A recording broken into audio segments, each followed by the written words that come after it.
Nessa parte 2 aqui a gente vai falar sobre as particularidades do JavaScript. É uma parte um pouco mais curtinha, né? Mas a gente vai falar sobre alguns detalhes interessantes aqui sobre a linguagem que podem ter ou não ali nas outras, né? Então, até agora a gente viu aí coisas que são comuns entre todas as linguagens nas últimas 3 aulas, né? Até para facilitar o entendimento de todo mundo, mas agora a gente vai começar a segmentar um pouco mais o que é específico de cada um, tá? E apresentar o que tem cada um tem em particular. Pode ser que alguma coisa e outra ainda tenha em alguma das outras linguagens, mas você certamente não vai ter nas 4, tá? Falando de JavaScript, né? Primeira coisa, JavaScript é a linguagem oficial da web, né? Você não vai conseguir pegar ali no seu HTML e injetar um código em C# diretamente, né? Você, né, não vai conseguir pegar ali um código em Java direto e colocar ali para executar no teu browser. No JavaScript, que é a linguagem oficial, né, que é implementada aí por todos os browsers. Então, essa é a primeira particularidade, aí talvez a principal aqui, é que você consegue fazer o desenvolvimento do JavaScript na web, assim como no back-end, assim como no mobile, enfim. Você pode, né, manipular através de qualquer navegador, porque justamente todo navegador atualmente já tem um suporte, né, para o JavaScript. Outra coisa que é um pouco mais interno da linguagem, né, digamos assim, que seria a forma como o interpretador ali, né, como a linguagem se comporta, né, para fazer a implementação, né, para fazer a execução, na verdade, dos seus programas, né. É o chamado de Event Loop, né. Diferente das outras linguagens, o JavaScript é uma linguagem single thread, né. Não significa que não há suporte à concorrência, mas isso graças ao funcionamento do Event Loop, que permite processamento assíncrono e super eficiente. O que isso significa? As linguagens, né, como C#, Java, né, como o Rafa já explicou, elas são multithread, né, ou seja, elas têm processamento concorrente, né. Quando a gente está falando de thread, a gente está falando de um processamento em paralelo lá internamente no processador, né. Então a gente como se abrisse uma nova faixa ali, né, vamos pensar aqui sei lá, uma piscina né, de natação lá, que você tem as raias, né? Então, quando a gente está falando de threads, a gente como se estivesse abrindo uma raia nova e aquela execução daquela raia ali, né, vai ser independente das outras. Pode ser ao mesmo tempo, pode não ser, enfim. O JavaScript ele não tem esse conceito de multithreads, né? Ele tem o conceito de uma thread única, ou seja, vai ter somente uma raia e todo o programa vai passar por essa raia só, não vai poder passar pelas outras. Porém, diferente de algumas outras linguagens que são, né, a principal diferença dessas multithreads para single thread aqui do JavaScript é que quando você separa, né, faz a separação das múltiplas threads, quando você tem algum trecho do código ali que vai fazer, por exemplo, um consumo de um serviço externo como um banco de dados, né? Aquela thread, ela vai ser travada durante esse tempo em que o teu sistema, o teu código, ele vai até o banco de dados e o servidor do banco de dados responde, ou seja, ele executa um monte de instruções. Quando chega na parte que ele vai conectar no banco de dados, ele vai até lá, a thread fica parada aqui esperando. Depois que teve o retorno lá do banco de dados, aí ele continua executando. O JavaScript ele é diferente, né? Ele tem esse conceito aqui de Event Loop, né? E aqui no Event Loop ele tem dois conceitos principais, que seria, né, a stack aqui, né, a pilha, e a callback queue, né, que é a fila, né? Então tudo que ele processa ali, nenhuma das operações que você faz no JavaScript, ele vai travar a thread principal. Ou seja, ele sempre verifica ali qual que vai ser o tipo de processamento. Se for um processamento assíncrono, ele pega, vai jogar para a fila, né? E quando terminar de resolver ali lá na fila, ele pega o resultado e devolve para quem chamou. Quando já é uma chamada um pouco mais... Quando é uma chamada que não é assíncrona, né? Que é uma coisa mais direta ali, por exemplo, uma chamada de função que só executa uma lógica ali, não precisa de nenhum processamento em fila, né? Ele pega, executa, né? Pega o resultado disso e devolve para quem chamou diretamente, mas ele fica sempre em um loop ali, vamos dizer, fica um loop infinito ali na memória, vendo o que precisa ser executado, jogando as coisas na fila, terminou de processar ali na fila, né? Ele pega, joga, dá o resultado, mas ele nunca trava o processamento ali daquela thread principal, esperando o processamento de algo que é externo, de algo que vai demorar, enfim. E isso torna o JavaScript, né, esse interpretador do JavaScript aqui do Node, bem eficiente, porque ele não trava o processamento, ele acaba sendo bem rápido ali para processar as coisas, né? O core fica todo concentrado aqui naquela única thread, e o processamento acaba ficando assíncrono, sem ter que ficar gerenciando múltiplas threads, você não tem problemas, não tem tantos problemas de concorrência como você tem em outras linguagens. E essa é uma questão muito interessante aí que ajuda, né, o desenvolvimento em Node, JavaScript. Outra coisa seria as promises, né? Chamado de promise. O que é uma promise? Uma promise é um objeto que representa a eventual conclusão ou falha de uma operação assíncrona. Por que eventual, né? Porque, como a gente comentou, uma operação assíncrona é algo que não vai ser executado naquele momento, ou seja, que o resultado dele depende ou de algum recurso externo, ou vai demorar algum processamento ali, precisa ser executado em um outro processinho, lá no processador, algo que não é direto ali, que não é síncrono, né? Que não é sequencial, que vai ser executado naquela hora. É algo que depende de algum outro processamento, ou seja, vai sair, né, da stack ali, vai para a fila e depois de processado lá na fila ele volta para a stack. Ou seja, ele pode dar certo como pode dar errado, né? Vou usar sempre o exemplo aqui do banco de dados. Quando você chama o banco de dados, quando você chama lá para fazer uma query da sua aplicação para o banco de dados, você pode ter problema de conexão com o banco de dados, sua senha pode estar errada no banco, o servidor do banco pode estar fora, né? A query que você vai executar lá no banco pode demorar e dar um erro. Você pode ter diversos problemas. Então essa operação assíncrona, ela pode dar certo, caso todos os parâmetros da conexão estejam certo, a query deu certo, não deu erro nenhum, como pode dar errado, como nesses exemplos que eu comentei, né? Mas a gente tem diversos outros modelos de processamento assíncrono, né? Um outro exemplo seria, como a gente vai ver na parte 3 ali, como construir uma API, né? Uma API que é aquela interface de programação que a gente vai usar para se comunicar a nossa camada web e de aplicativos com o nosso back-end. Essas APIs também servem para sistema se comunicar com o sistema. Ou seja, quando você tem um e-commerce, né? Seu e-commerce ele consome a base do Correios para verificar ali o preço do teu frete. Essa comunicação ela é feita via uma API também, né? O e-commerce ele não vai lá na base do Correios, né? No banco de dados do Correio diretamente. Ele consome uma API, né? Um serviço web ali que é disponibilizado para uma aplicação se comunicar com outra. Esse também é um outro processo assíncrono que pode acontecer durante o nosso desenvolvimento, né? É uma técnica, então a promise aqui é uma técnica, é um objeto, né, que representa a eventual conclusão ou falha dessa operação.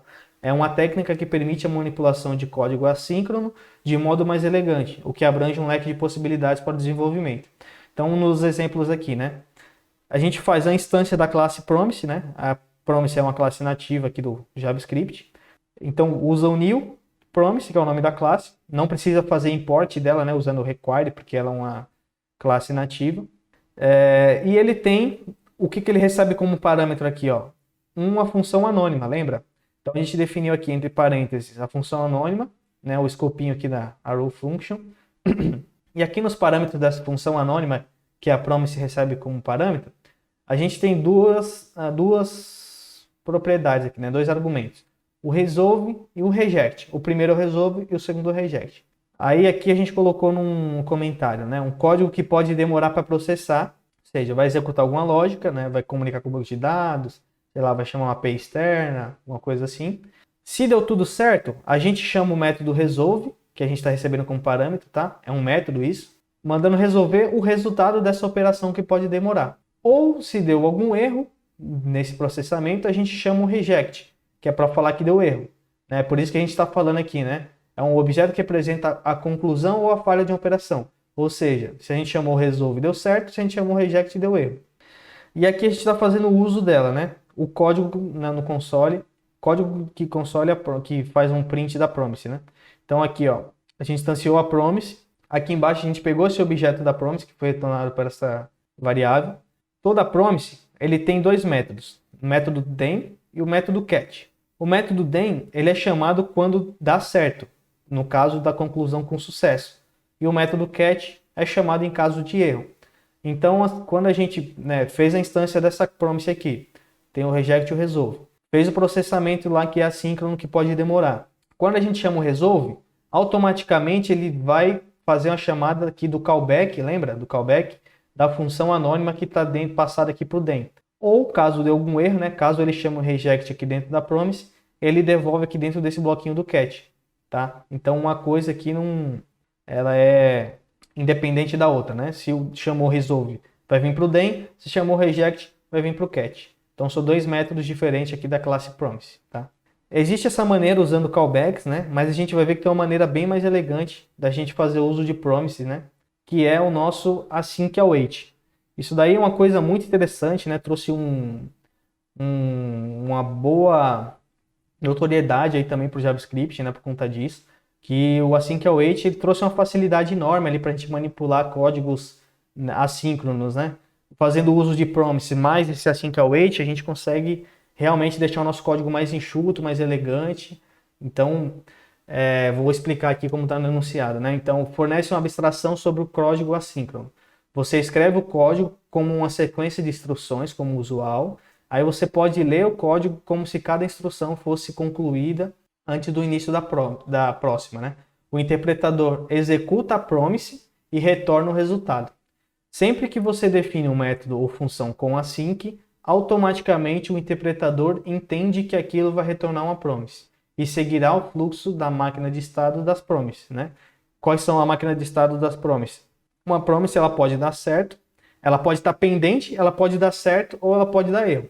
Ela vai estar pendente no momento que a gente instancia o objeto da promise até fazer o processamento dessa regra de negócio aqui, né? Então ela vai estar pendente até aqui. Aí aqui embaixo, depois que processou, né, essa regrinha que pode demorar, a gente vai ter um dos dois resultados aqui, né? O resolve quando deu sucesso, o reject quando deu erro. Então no primeiro estado é o pendente, então enquanto não resolveu aqui, ele não vai chamar o then, enquanto não resolveu, não vai chamar o catch. Então resolveu, ele chama o then, deu reject, ele chama o catch. Então tem esses três estados da promise. Com async await, a gente vai ver um exemplo ali, né? A gente não precisa ficar usando os métodos then nem os métodos catch. Legal. Então você pode usar o await para forçar o interpretador a aguardar o processamento daquela instrução antes de continuar. Mas isso não significa que o event loop, né, como comentei, ele vai ficar travado durante a execução. Ele é apenas uma maneira mais conveniente para o programador. Ou seja, quando a gente fazer o uso aqui, né? Vou dar um exemplo aqui de preparar o café da manhã.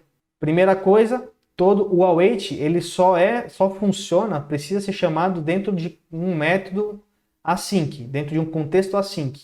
Ou seja, essa palavra-chave aqui, async, ela precisa, é obrigatório definir ela antes da função, tá? Então aqui a gente definiu uma const, né, uma variável, preparar café da manhã, que é assíncrona, que, né, aqui a gente colocou um parênteses, abre e fecha parênteses para definir que é uma função anônima e uma row function. E aqui dentro a gente vai fazer um processamento assíncrono. Quando a gente está falando aqui async, lembrando do enunciado, a gente falou aqui que é assim, diretamente, quando alguém chamar essa variável aqui como um método, preparar café da manhã, ele vai retornar uma promise por default. Então, por default, ele vai retornar um objeto promise aqui. E quando que ele vai chamar o resolve e o reject aqui? Internamente, o JavaScript, ele vai chamar o resolve se chegou até o final, aqui até a última instrução com sucesso, e vai chamar um reject caso dê algum erro aqui, lance algum exception aqui no meio do caminho. Então, automaticamente o JavaScript já faz isso. Aí, imagina aqui, ó, a primeira instrução é fazer o café. Ele tem um await na chamada do método fazer café. Por quê? Fazer café pode demorar, né? O cara tem que ir lá, né, colocar o pozinho na cafeteira, colocar água, liga a cafeteira, tem que esperar a água esquentar, ele vai passar e tudo mais. Isso daqui pode demorar não sei quanto tempo. Para a gente não ter que ficar passando função anônima para tudo quanto é canto, né, fazendo essas funçõezinhas anônimas aqui como parâmetro, a gente faz o uso do await. Tá vendo como o código fica bem mais elegante? A gente não precisa ficar passando função anônima, a gente só espera o resultado do fazer café. Quando acabar de fazer o café, ele chama aqui o then ou catch, né? E retorna o resultado do café pra gente. Aí a gente dá uma mensagem, o café tá pronto. Aí aqui na torrada a mesma coisa. Faz o await, espera torrar o pão, né? 2 pães aqui no caso. Retornou, deu certo, a gente já tem a torrada. Aí a gente tem 2 métodos que não são assíncronos, olha só. Passar manteiga e passar geleia. Né? Então a gente passa manteiga ali na hora, não precisa ser assíncrono, passar geleia também não precisa ser assíncrono. Essas duas coisas, como depende da cafeteira, depende da torradeira, eles são assíncronos, aí tem que esperar. Mas aqui foi só um exemplo para vocês entenderem, né? Que a gente, usando async await e promise, a gente não precisa ficar passando callback, passando função anônima como parâmetro, né? O código fica mais enxuto, ele fica mais elegante. E quando a gente faz o await, a gente não precisa usar o then e o catch, porque internamente o JavaScript já vai fazer isso para a gente, tá? A gente também tem os chamados prototypes, né? Os prototypes, eles são métodos ou atributos de prototype, permite que você adicione ou modifique tipos existentes sem ter que criar um novo tipo derivado e sem afetar o código original. O acesso a esses métodos ou atributos são chamados como se fossem parte da instância do tipo manipulado. Então aqui o que a gente fez? String, é a classe string, né, a classe principal de JavaScript string, ponto, né, para a gente definir que a gente quer acessar o protótipo da string. Então string.prototype. Aqui nesse momento a gente só definiu que na classe string a gente quer acessar o protótipo dele. E aqui a gente está fazendo, ó, extensão. Isso daqui é algo customizado, tá vendo? Eu estou injetando esse método extensão no protótipo da string. Olha só, essa extensão ela é uma função anônima, né? Que o que faz aqui dentro? Simplesmente dá uma mensagem. Eu sou uma extensão. E aqui embaixo a gente está fazendo, né, uma instanciação de variável, né? Está setando uma variável aqui, const nome Douglas. E olha só, a partir da variável nome, a gente consegue chamar o método extensão, que é da classe string. Então, a gente consegue estender comportamentos nativos, comportamento até mesmo de classes que nós mesmos implementamos, tá? Então, isso é uma das funções aqui do prototype. No C#, eu acho que você tem algo parecido também, né? Que são chamados de extension, se eu não me engano. Aqui seria o prototype. E existem também no JavaScript alguns erros acidentais, né? Devido à flexibilidade e à facilidade da linguagem, a gente tem diversos problemas que podem acontecer se você não estiver atento durante o desenvolvimento, né? Então a gente vai dar uma olhada em alguns desses problemas que podem acontecer, né? No site lá do W3 Schools, que ele é bem explicativo quanto a isso. Então vamos lá, só para a gente fazer um parênteses aqui rapidinho. Vou abrir aqui, ó, W3 Schools no Google. Vou entrar aqui no W3 Schools, referência de JavaScript. Legal. Aí eu vou vir aqui no final, ó. Quer ver? Acho que é aqui, ó. Nesse menuzinho aqui de cima, tá? JavaScript aqui em cima. Aqui no menu, vocês vão achar por mistakes. Então, aqui alguns exemplos que ele traz, né? Como o JavaScript, né? A gente tem a questão do operador de atribuição, o operador restrito, né? Os 3 iguais, tem os 2 iguais também.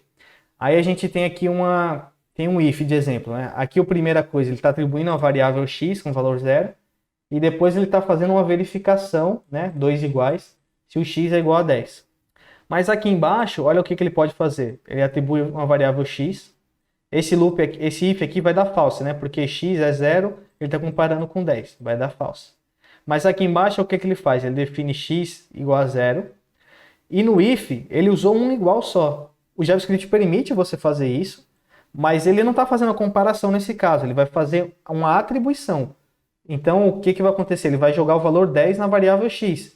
E isso não vai retornar false, né? Vai retornar true, ele entraria nesse bloco do if. Então, tem que tomar muito cuidado com esses iguais aqui, né? Para não usar atribuição no lugar de comparação, né? Eu sempre recomendo a gente fazer uso dos 3 iguais, né? Do operador equalitário lá, que é para a gente evitar esses problemas também. Aqui é a mesma coisa, tá? Né? Se é uma atribuição, né, vai retornar, não vai dar certo nesse caso. Porque o x, quando está com valor 0, quando você faz uma comparação de if igual a 0, o 0 é como se fosse false no JavaScript. Nesse caso, ele não entra no loop. Aqui o 10, ele é maior do que 0, é como se fosse true, aí ele entra nesse seletor, entendeu? Você não está usando o operador de comparação, está usando o de atribuição. Nesse caso ele retorna true, porque é maior do que 0. Nesse caso ele retorna false, porque o 0 é considerado como false. Então tem que tomar bastante cuidado, recomendo sempre fazer uso dos 3 iguais. Aqui embaixo, né? Expect Lose Comparison. Aqui o que ele está fazendo? Ele está fazendo a comparação, né, de 10, se 10 é igual a 10 como string. Nesse caso aqui vai dar true, né? Porque 10, apesar de ser um número e aqui ser uma string, a gente só está usando os 2 iguais, aí vai dar true. No caso aqui de baixo, quando você usa o operador, né, restrito, né? o estrito, né, que são os três iguais, nesse caso aqui vai dar falso, porque você está comparando o valor 10 do tipo inteiro com o valor 10 do tipo string.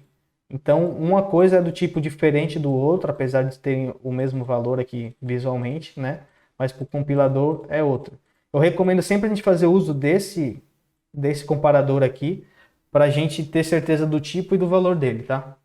Lógico, isso aqui não é bala de prata, tá? Existem casos que você vai precisar usar esse segundo caso aqui por algum motivo. Mas a maior parte do tempo eu recomendo sempre fazer uso dos três iguais. No caso aqui do switch, né? O que ele está falando, né? Que se o switch aqui ele vai disparar um alerta. Por quê? Né? A gente está falando que x tem o valor 10. O switch ele vai fazer um comparador com os três iguais, tá? Vai fazer igual, igual, igual. Então tem que ser do tipo e do valor, né? Que a gente está definindo aqui na variável.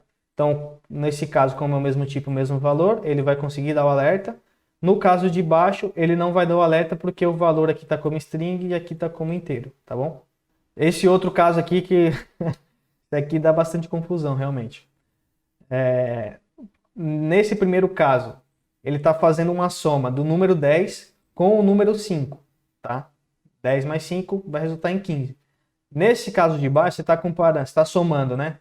Um número com uma string. Nesse caso aqui, ele está fazendo uma concatenação e não uma soma, né? Então, o resultado aqui vira 105, entendeu?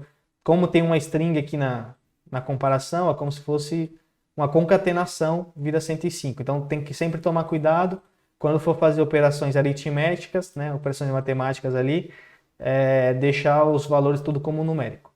Aqui, né, ele está dando um exemplo da mesma coisa. Nesse caso aqui das casas decimais, né? Vamos ver o que ele está falando. Ele está somando aqui 0.1 com 0.2, né? Vai dar 0.3. Aí, aqui ele está fazendo uma multiplicação, né? X vezes 10 mais y vezes 10, né? Vai fazer aqui, dividido por 10 vai dar 0.3. O x aqui, no caso, 0.1 vai dar a mesma coisa, né? O resultado do z não vai ser 0.3. Ah, na verdade que eu entendi errado. Desculpa, vamos lá. Inclui JavaScript floating. Aqui eu tenho um problema de precisão, né? Qual que vai ser o resultado disso? Isso aqui eu também não conheço, vamos ver. Olha lá, ele deu 0.3 e um monte de casa decimal. Isso aqui é um problema de precisão, né, que o JavaScript tem. Por isso que quando a gente vai fazer o uso de muitos cálculos e tudo mais, o pessoal costuma usar um pouco mais Python, costuma usar Java para fazer essas questões matemáticas e evitar de usar essas linguagens com tipagem mais fraca por causa dessa precisão matemática que ele tem, né? Aí aqui ele fala como resolver aquele problema ali do ponto decimal. Ele vai estar fazendo outra conta aqui, né, multiplicando, tal, dividindo por 10 para conseguir chegar no resultado do 0.3. Aqui um outro exemplo, né, de quando você está quebrando a atribuição aqui em mais de uma linha. Então você define o var x igual em uma linha, dá um enter e define o valor na outra linha. Isso aqui funciona, né? Isso aqui permite, porque a atribuição ele permite quebrar em duas linhas. Mas nesse caso, quando você está começando a atribuição em uma linha e terminando na outra, vai dar um erro para você, né? Porque ele precisa que a atribuição, o valor esteja junto na mesma linha. Isso daqui é permitido, mas isso daqui não é. Para permitir, se você quiser fazer realmente isso, você tem que colocar uma barra invertida aqui para ele entender que teve uma quebra de linha e fazer isso, tá? Aqui no caso, né, do if, tomar cuidado para colocar ponto e vírgula aqui no final, né? Se você colocar isso aqui no final do if, o que está acontecendo? O final da instrução do if está sendo aqui. Esse bloco de código que está aqui embaixo, ele vai ser sempre executado. Porque você colocou um ponto e vírgula, então o interpretador entende que aqui acabou a tua instrução. E esse bloquinho que está aqui embaixo, independente do if estar certo ou não, ele vai ser executado porque não está fazendo parte dessa instrução do if, tá? Tem que tomar cuidado com isso daí. Outra coisa do return, né? Aqui é o seguinte, quando você usa o return dentro de uma function, por mais que aqui não tenha um ponto e vírgula, né? Esse exemplo 1 e o 2, ele vai ter o mesmo resultado, porque quando você tem um return, a primeira linha aqui é o que ele considera que vai dar certo, né? Tudo que está na sequência do return na mesma linha é o que ele vai retornar dessa função, tá? Então, tendo ponto e vírgula ou não, está na mesma linha do return, é o resultado que vai dar dessa função. Mas quando você pega e quebra o resultado em mais de uma linha, aqui, por exemplo, coloca o return em uma linha e quebra ele na linha de baixo para retornar o valor, o que que vai acontecer? Ele vai retornar undefined aqui, porque não está retornando valor nenhum, e depois vai fazer esse cálculo. Na verdade, nem faz, né? Porque isso aqui vai virar um código morto, ele nunca vai chegar nessa linha de baixo. Então, a tua função não vai retornar o resultado de A vezes a variável power aqui. Ele vai simplesmente retornar aqui, né? Ele vai retornar undefined. Então, tem que sempre tomar cuidado para o return estar sempre na mesma linha. Aí, aqui ele dá um exemplo um pouco mais claro de como que fica, né? O interpretador entende. É como se você estivesse fazendo isso, né? Colocando um ponto e vírgula, depois o return e depois fazendo uma instrução embaixo. Beleza? Acho que esses daqui eram os principais, tá? Das coisas. Aí tem mais um exemplo aqui do objeto, né? Que ele usa. Então, assim, primeira coisa aqui, ele definiu um array, né? Um array vazio. Aí, ao invés de... Aí ele pegou e está usando o array para definir os valores, né? 0, 1 e tal. Aí, aqui nesse caso, ele está usando os índices do array, né? O array, ele tem começando sempre no índice 0, 1, 2 e assim por diante. Beleza. Aí aqui vai dar certo, ó. Ele vai usar o ponto length, vai retornar 3, né? Que é o valor do array, 0, 1, 2, né? Tem 3 itens no array. E quando você pega a posição 0, ele retorna John. Beleza. Aqui embaixo, o que que o cara fez? Ele não está usando um índice numérico, ele está colocando um índice nomeado, né? Uma string aqui no índice. Quando você faz isso, o JavaScript entende que você está convertendo esse array para um objeto. Então aqui você está fazendo a atribuição para first name igual a John. Ele, é como se você estivesse criando um JSON aqui, né? Passando a propriedade first name igual a John e assim por diante. Aí quando você chama o person length ou person índice 0, vai dar um defined e vai dar 0 porque internamente ele fez a conversão disso aqui para um objeto. Você não usou o array como índice numérico, diferente dali de cima, tá? Então é isso. E aqui ele fala só para a gente tomar cuidado com quando eu for criar JSON, né? Uma coisa é o objeto do JavaScript que permite que você coloque uma vírgula no final aqui do fechamento das chaves, mas um JSON, né, que é um formato, uma estrutura de dados que a gente vai trafegar, né, informação ali, principalmente na nossa API. Aqui a gente vai fazer uma API baseada nesse modelo de JSON, tá? Existem outros modelos que a gente pode ter de retorno da API, como texto, como XML, como HTML. A gente vai usar o JSON, que é um formato padrão aí de transferência de dados, né, mais atualizado aí da web, para fazer a manipulação ali dos dados tanto no front, quanto no aplicativo, quanto no back-end, tá bom? Então vai ser isso daí. E o cuidado que ele fala para a gente tomar aqui é o seguinte, né? Quando a gente está manipulando JavaScript, tudo bem, a gente pode colocar uma vírgula no final. E quando a gente está trabalhando com JSON, o JSON não permite a vírgula no final.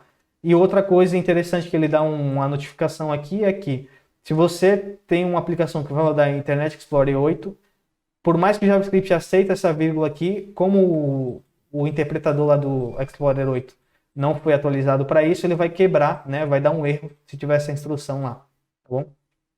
Então é isso que tem que tomar cuidado. E a outra coisa aqui que ele comenta é o tipo de comparação, né? Por exemplo, aqui o type of, a gente já falou algumas vezes, que é usado para a gente pegar o tipo daquele objeto, né? Daquela variável. No caso, a gente só tem essa instrução, então essa variável myObj aqui, ela não foi definida. Então o tipo dela é undefined, certo? Isso daqui daria true, daria certo. Mas aqui embaixo, se a gente simplesmente, essa variável não foi definida e eu tento fazer uma comparação dela, verificando se ela é nula, isso daqui vai dar uma exceção lá no código, vai dar um erro e pode quebrar a tua aplicação. Então sempre verificar, primeiro você precisa verificar se a variável está definida, caso você não tenha certeza, tá? Se estiver fazendo uso de alguma variável global, enfim. Aí aqui ele dá um outro exemplo, né? Por mais que você verifique que ela não seja null e verifique se o tipo é diferente de undefined, lembra que a ordem aqui da comparação está invertida. Então, quando a gente está usando o end, né? Exinho comercial, ele sempre verifica primeiro a instrução da esquerda e depois verifica a instrução da direita, né? Então, se essa primeira aqui vai dar um exception, ele nem vai chegar a ver a segunda. Aí o jeito correto de fazer é você verificar o tipo primeiro, se é undefined, e depois verificar se ele realmente é null, né? No caso não vai ser, né? Porque se é undefined ele não vai ser null. É diferente de null, né? No caso que vai dar certo, porque ele está verificando se é diferente. E foi isso, pessoal. Isso aí foi algumas coisas que é importante aí vocês terem na cabeça, tá? Quando está programando com JavaScript, tem alguns alguns atalhozinhos aí que tem que tomar cuidado para não, por mais que o compilador aceite ali, você pode ter comportamento inesperado no teu código, tá?